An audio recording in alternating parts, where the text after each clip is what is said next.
សង្គ្រាមរវាងគីង្គក់និងតាព្រំ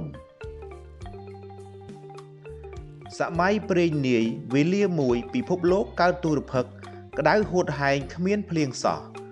ត្រពាំងបឹងស្ទឹងទន្លេរីងទឹកអស់ថ្ងៃមួយគីង្គក់អើយមិត្តទាំងអស់គ្នាតាព្រំមិនឲ្យភ្លៀងយើងទេបើនៅស្ងៀមយើងមុខតែស្លាប់យើងត្រូវនាំគ្នាទៅតយុទ្ធនឹងតាព្រំយកភ្លៀងឲ្យបានបន្ទាប់មកពលគីង្គក់ហ៊ីងកង្កែបក៏នាំគ្នាធ្វើដំណើរទៅវិមានតាព្រំនៅឋានលើអេពួកឯងទៅណាមកកាត់មុខរំខានកងទ័ពយើងនឹងវើយពួកយើងនឹងបងត្រីក្រាញ់ទៅច្បាំងនឹងតាព្រំយកភ្លៀងព្រោះបឹងស្ទឹងរីងអស់ហើយអូបើអញ្ចឹងយើងទៅទាំងអស់គ្នាយើងក៏ទៅប្រយុទ្ធនឹងតាព្រំយកភ្លៀងដែរជ័យយោយើងទៅទាំងអស់គ្នាជ័យយោលុះធ្វើដំណើរបានបន្តិចបងទាំងអស់គ្នានាំគ្នាទៅណានឹងខ្លួនស្រមោចយ៉ាងនេះយើងទៅច្បាំងនឹងតាព្រំយកភ្លៀងអូយើងក៏ទៅតយុទ្ធនឹងតាព្រំដែរព្រោះអត់ភ្លៀងខ្វះព្រៃឈើផ្ដាល់ផ្កាធ្វើសម្បុកដល់ក្រុមយើងជ័យយោតបគោកនិងតបអាកាសទាំងអស់គ្នាទៅមកលុះដល់ចំការស្ងួតមួយមានផ្លែត្រសក់ស្រូវរដូវភឿនអើយទៅណានឹង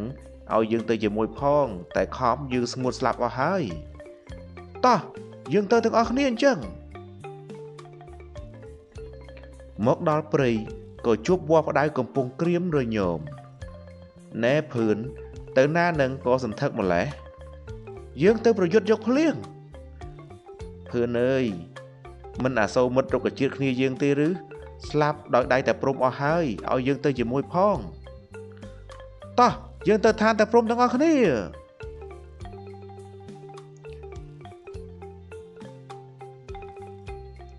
កូនយើងមកដល់វិមានតាព្រំហើយ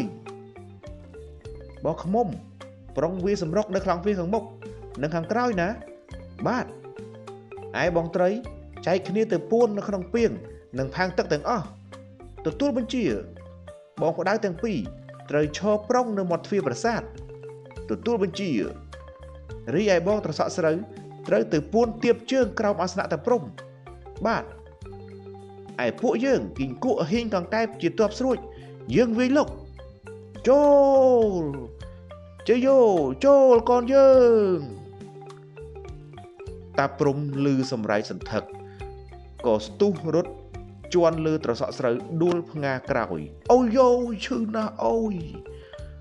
យខ្មុំតិចទឹកអ្វីចូលភ្នែកផ្សាភ្នែកណាស់មិនក៏លោកបងអត់ទឹកភ្លៀងដល់សត្វលោកធ្វើឲ្យស្លាប់គ្រប់កន្លែងអញ្ចឹងអូយយើងខ្លាចហើយយើងនឹងផ្ដល់ទឹកភ្លៀងឲ្យឥឡូវនេះហើយទៅវិញទៅ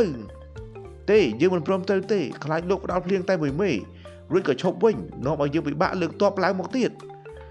សូមឲ្យពរពិសេសដល់ពួកយើងទើបយើងសុខចិត្ត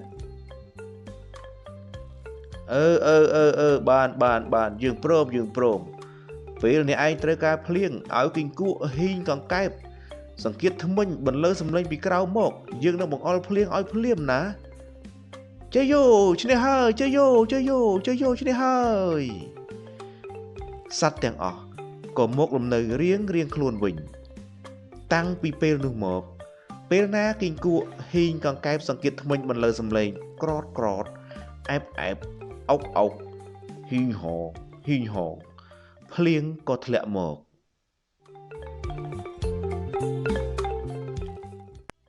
រឿង